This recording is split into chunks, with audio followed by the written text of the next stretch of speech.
నిత్యశీలస్తు నీరాజనం మహాకాళి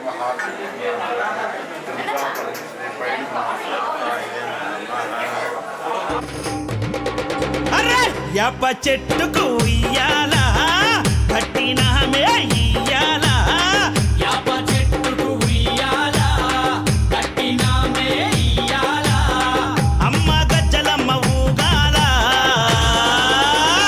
అరే జోరు జోరు గుగాల జోరు వానలియాల అమ్మ జోరు జోరు గుగాల తల్లి జోరు వానలియాల ఇయ్యాల ఇయ్యాల ఇయ్యాల ఏయ్ యాప చెట్టుకు ధర్మం ఒక పాదం మీద అధర్మం 3 పాదాల మీద నడుస్తుందని ప్రథమవాక్యం. కృత త్రేతాయుగ ద్వాపర యుగాల యందు కూడా అధర్మం ఏలినప్పుడు భగవంతుడు వచ్చాడు కదా. అదేవిధంగా ఈ కలియుగ ప్రారంభంలో సురథుడు అనే రాజు సమస్తే క్షితిమండలి చాలా చక్కగా ప్రజలన్నీ పరిపాలిస్తూ వారికి ఎటువంటి కష్ట నష్టాలు రాకుండా చూస్తూ ఉన్నాడు. అలా చూస్తున్నటువంటి అతనికి కలి ప్రభావం చేత అంతర్యుద్ధం కలిగి ఆ అంతర్యుద్ధం ద్వారా చిన్న దేశంతో అంటే చాలా తక్కువగా ఉన్నటువంటి సైన్యంతో ఇతను ఓడిపోయాడు. అంటే లోపల కుట్ర చూడడం వల్ల భయపడిపోయి పారిపోయి అడవులకు వచ్చేట. అదేవిధంగా ఒక వైశ్యుడు ఉన్నాడు, వ్యాపారం బాగా చేశాడు, చాలా చక్కనటువంటి ధనం సంపాదించున్నాడు, ప్రశాంతమైన జీవితం గడుపుదాం అనుకుంటే వాళ్ళ భర్త వాళ్ళ భార్య వాళ్ళ పిల్లలు అంటే భార్య భర్త పిల్లలు కూడా ఆ యొక్క ధనం సంపాదించినటువంటి వ్యక్తి మీద కాకుండా ఆ ధనం మీద మాత్రమే వాళ్ళు దృష్టి పెట్టి చాలా విశేషంగా ధనం మీదే ఆపేక్ష కలిగి ఉండడం, ఇతను ఎందు ప్రేమ లేకపోవడం వాత్సల్యం లేకపోవడాన్ని గమనించిన అతను వారికే ధనాన్నంతటినీ కూడా ఇచ్చేసి అడవులకు వచ్చేసాడు. అతను కూడా వనానికి వచ్చేసాడు. అలా వచ్చినప్పుడు రాజుకి వైశ్యుడు ఎదురయ్యాట. వైశ్యుడు రాజు కదా అని అడిగాట, అయ్యా ఎంతో కష్టపడి నేను ఈ స్థాయికి వచ్చాను, ఈ స్థాయికి వచ్చినటువంటి నా కష్టాన్ని నా వాళ్ళు గుర్తించకుండా నా ధనాన్నే గుర్తించారు కాబట్టి వాళ్ళకి ఇచ్చేసి నేను ఇలాగ సన్యాసాన్ని స్వీకరించేద్దామని వచ్చేసాను ఇలాగా అన్నాడు.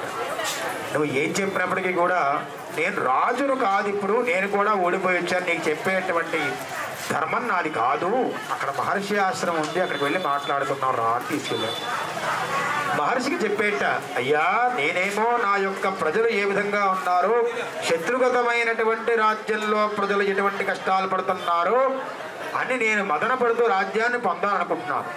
ఇతనేమో భార్య బిడ్డల చేత గంటబడ్డవాడి ధనాన్ని వాళ్ళు తీసుకొని ఉండడం చేత ఇతనేమో తిరిగి వెళ్లకుండా అడవుల్లో ఉండిపోయి ఏంటి మాయా అని అడిగేట.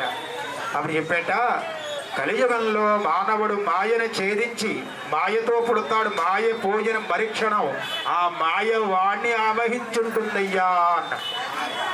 ఏ విధంగా అండి అన్న?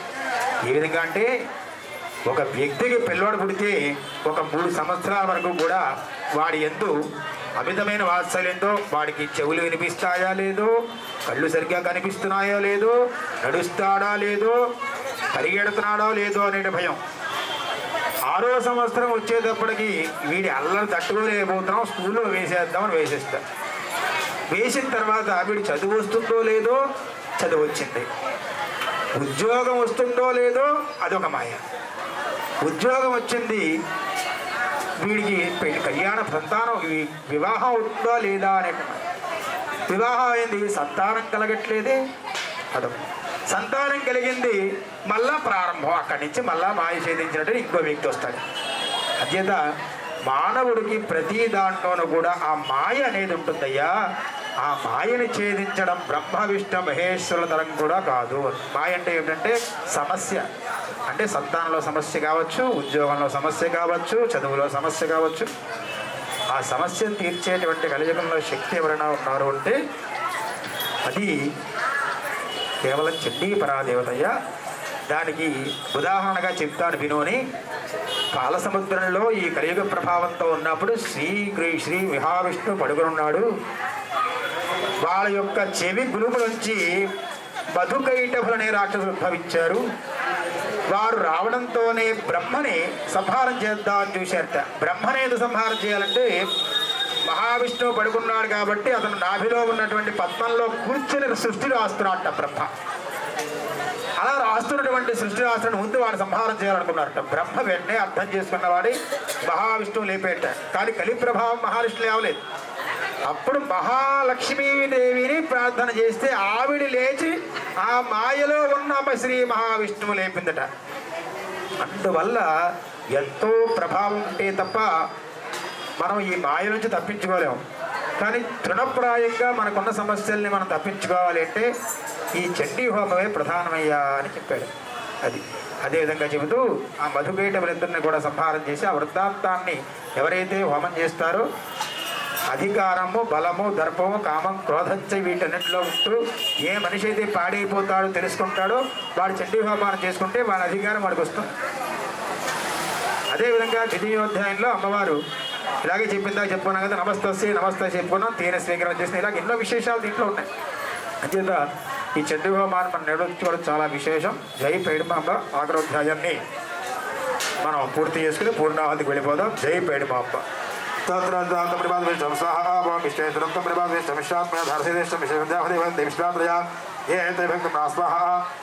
దేవి ప్రసిద్ధ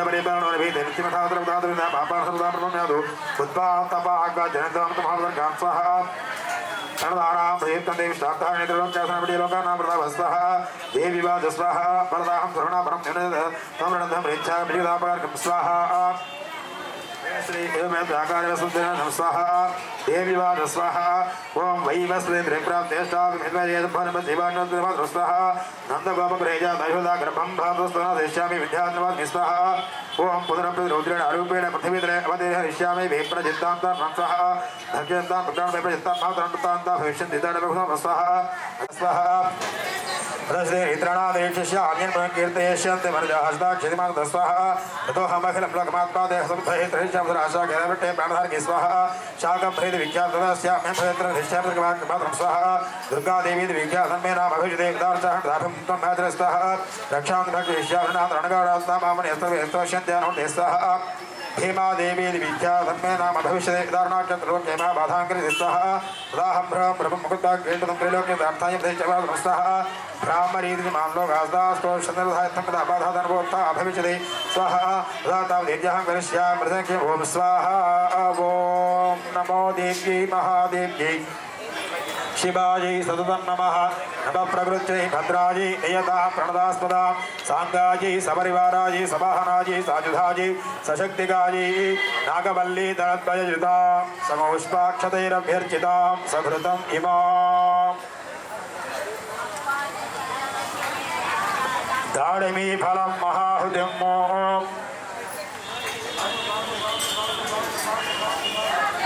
दाडिमी फलं महाहुतिं होष्यामि नमः स्वाहा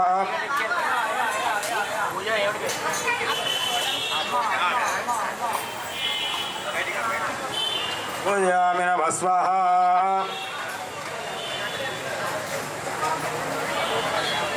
ऐसा स्वाहा जय बोलो माता महाराज्ञी की चंडी परादेवता को जय दुर्गा माता की जय पैडिमांबा जयेभ्यस्त्राहिनो देवी ओम दुर्गा देवी पैडिमांबा देवी नमोस्तुते जय पैडिमांबा जय पैडिमांबा ఈరోజు చాలా విశేషమైనటువంటి రోజు. దానికి కారణం ఏమిటంటే మన అమ్మవారికి మంగళవారం అంటే చాలా ప్రీతి. ఆ మంగళవారం రోజున అమ్మవారు ఉదయాన్నే పంచామృతాభిషేకం చేసుకుని విశేషమైనటువంటి పూజ చేసుకున్న తర్వాత వచ్చేటువంటి భక్తులకు వారు అడిగినటువంటి సమస్త కార్య జయాన్ని దీని జయవారం అని పేరు తయారుస్తుంది. అదేవిధంగా ఒక మాసంలో వచ్చేటువంటి మూడవ మంగళవారం, ఆ మూడవ మంగళవారం నాడు అమ్మవారికి చాలా విశేషం. ఆ విశేషమైన రోజున భక్తులు అమ్మవారి చండీ హోమాన్ని నిర్వర్తించుకుంటూ అమ్మవారి యొక్క అనుగ్రహాన్ని పొంది తిరిగి మళ్ళీ అమ్మవారి యొక్క మూడవ మంగళవారం ఎప్పుడు వస్తుందా అని భక్తులు వేచి ఉండడం అనేది సర్వసాధారణం. ఆ విధంగా మూడవ మంగళవారం నాడు ప్రత్యక్షంగాను పరోక్షంగాను కూడా భక్తులు వచ్చి ఈ యొక్క చండీ హోమాన్ని నిర్వర్తించుకుని అమ్మవారి యొక్క అనుగ్రహాన్ని పొందుతున్నారు.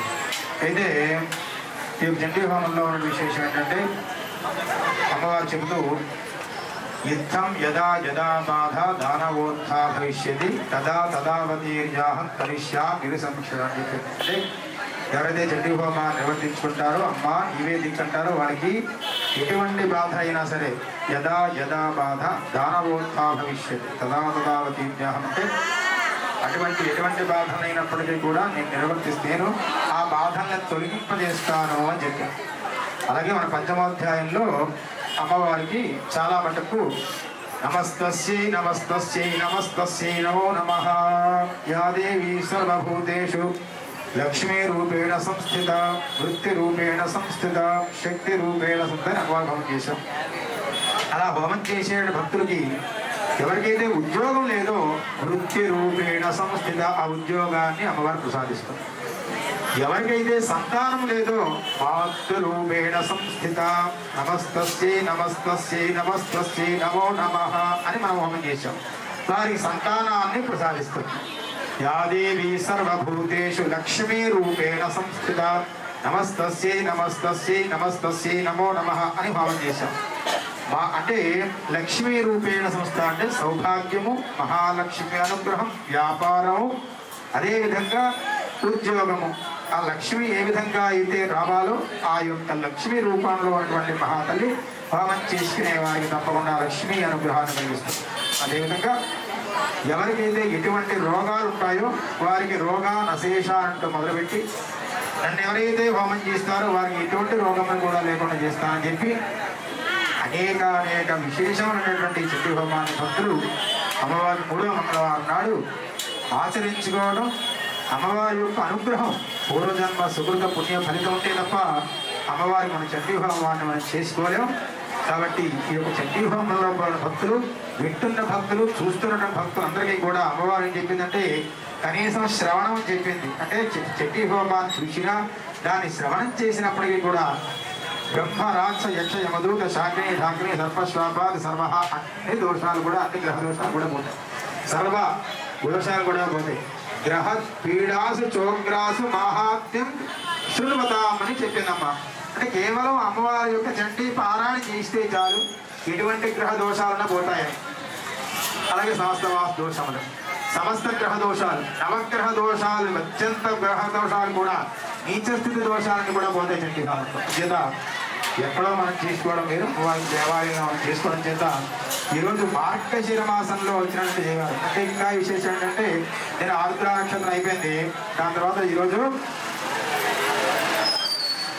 ఈ యొక్క కష్టములు ఏవైతే ఉన్నావో ఆ కష్టాన్ని పొడిని మార్గాన్ని సుగమం చేసేటువంటి మాసము అని అర్థం.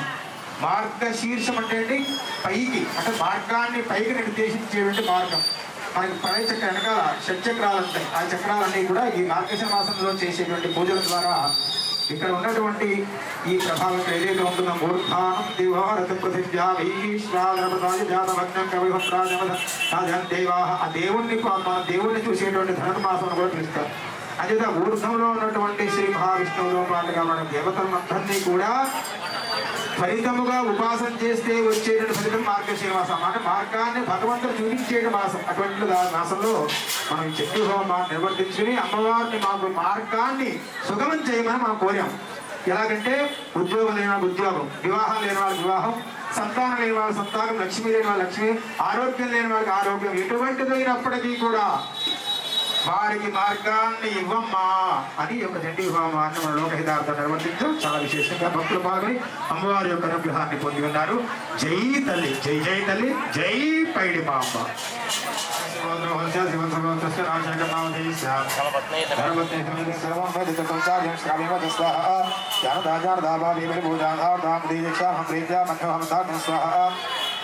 शरत्काले महापूजाकृतस्यामिहात्महत्ता भक्तिमुख स्वाहा सर्वा बाधा धनक्तो धनधान्यहुतान्वः मनुष्यो मध्वादेना भविष्यधने स्वाहा श्रुत्वा वेदन्माहात्म्यमुधाजोपतयशुभः पराक्रममेतेषु जायतेन धीर्मान् स्वाहा विवाहासुखयान्ति कल्याणन्दौजे नन्ददेशकलं सा माहात्म्यमहर्दा स्वाहा शान्तिकरम सर्वत्रादाल सत्त्वने ग्रहगुणा चोग्रासमाहात्म्यमृड्याम स्वाहा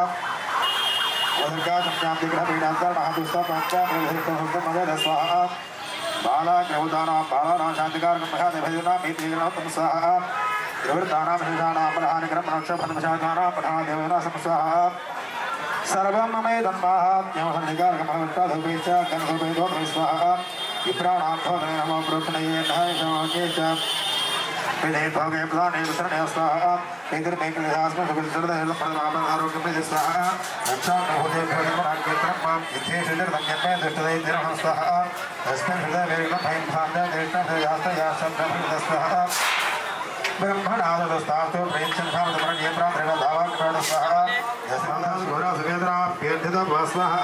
स्मरण नमेद जरदंदरोपच्चे संक्रांत प्रभावाद्भाद्यादस्व वैरणधास्वः दूरा देवपलायां ते स्मरद चरणम स्वाहा ऋषिरुवाच स्वाहा ओम इत्युक्तसा भगवते जटया दण्डविक्रमः स्वाहा पश्यदामेव देवानन्त्रेमः दर्शिता देवेवा नरका स्वधिकर्णा स्वाहा इत्यभागं सर्वे चक्रधार्यः इत्यादेव्याः हृदयशुभे दीर्घ स्वाहा जगद्विद्धं दत्तभवरूपं सुषुभेन महामनेस्त्रा महाकाल्या महाकाले महामारीस्वं यस्वाहा शिवकाले महामारी सेवा सुष्ठे भद्रया इदं कृत भूतानां शिवकाले सदा स्वाहा महाकाले नाम से भारक्षेम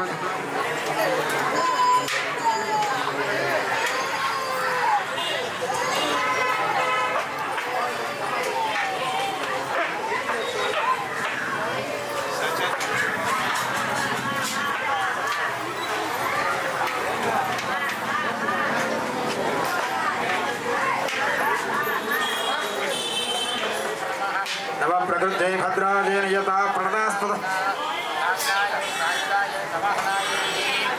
नागवल्लीधरध्वजयुतां सुपुष्पाक्षदेरभ्यर्चितां सकृतं इमां बिलोफलं बिलोफलं महाहुतमश्चान् स्वाहा जय बोलो माता महाराज्ञी की चंडी परादेवतको जय दुर्गा माता की जय पैडिमांब ఇక చివరిదైనటువంటి 13వ అధ్యాయం మాత్రమే మిగిలింది.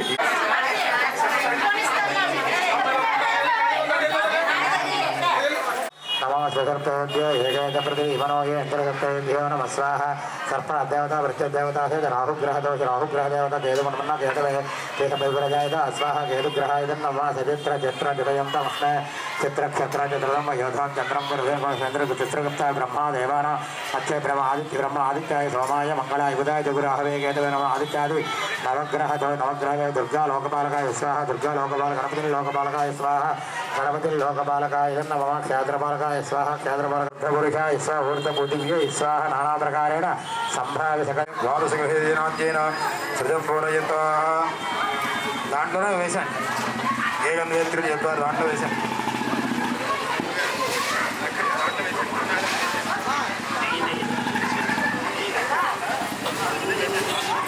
ఏకం ద్వే త్రీణి చత్వారి పంచ షట్ సప్త అష్టౌ నవ దశ ఏకాదశ ద్వాదశ ఇత్యాది గృహీత్వా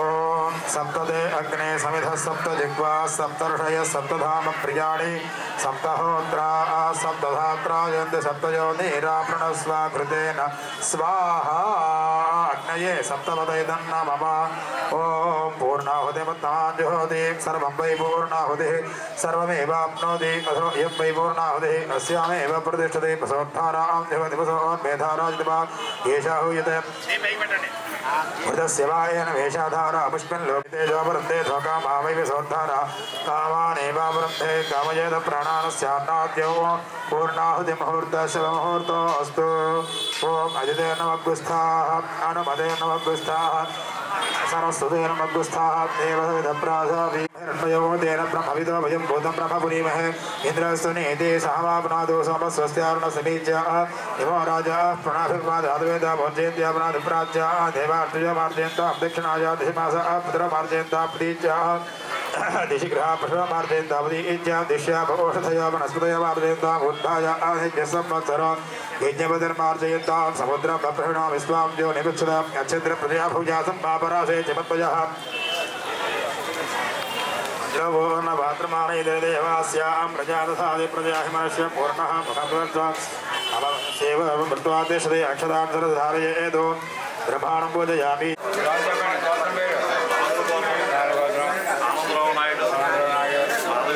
विजय कुमार